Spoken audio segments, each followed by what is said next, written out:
My job situation has also been a nightmare. Remember when I mentioned my family visiting my workplace? It all culminated last week. I was at a client meeting when my assistant alerted me to the fact that my mother was raising a disturbance in the foyer. Apparently, she had brought a photo album and was showing my coworkers baby images of Mike and me while crying about how close her boys used to be. When I arrived downstairs, I found her surrounded by several uneasy-looking colleagues. She was in the middle of telling a story about Mike and me bathing together when we were toddlers.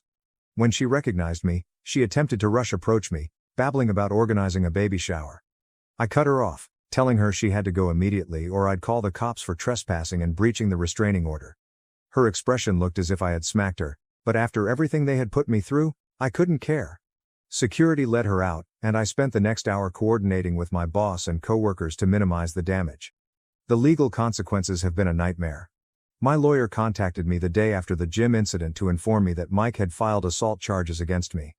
I described how Mike broke the restraining order and provoked me. My lawyer groaned and said we'd fight it, but it might be a tough struggle because I threw the first punch. We are in the process of filing charges against Mike for breaking the restraining order. My lawyer believes that this will strengthen our case, but nothing is assured. I've had to give police statements, show them my facial and knuckle injuries, and explain why I was defending myself against my own brother. The entire process is humiliating. To make matters worse, Mike and I have been permanently barred from the gym.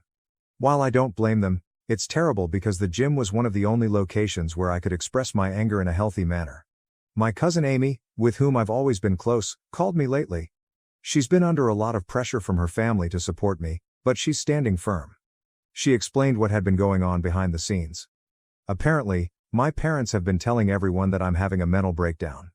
They claim that Sarah and Mike's relationship began after Sarah and I split up, and that I'm simply envious and unwilling to move on.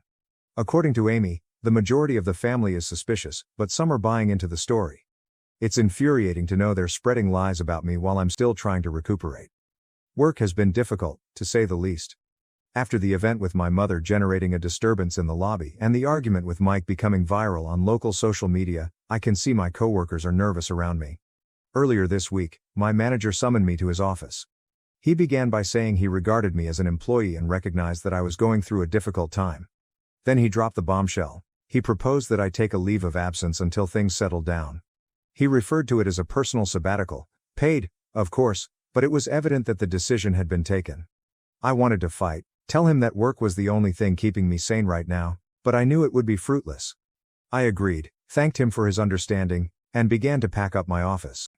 I guess I'll start with the major news. I'm moving. Yes, I took the risk and accepted a transfer to our Seattle location. It wasn't an easy decision, but with everything that had transpired, I realized I needed a new beginning. The choice came following a particularly difficult day last week. I had just returned from another meeting with my lawyer over Mike's assault allegations when I noticed a message in my mailbox. It came from Sarah. I nearly threw it out, but curiosity got the best of me. Inside, there was an ultrasound photo and a handwritten letter expressing her and Mike's joy over their baby. She said she hoped I could find it in my heart to be pleased for them and that their child would be overjoyed to have me as an uncle. I saw red. Before I knew it, I had cleared Sarah's phone number and contacted her. She picked up on the second ring, so I let loose. I told her precisely how I felt about her, Mike, and their beautiful little family.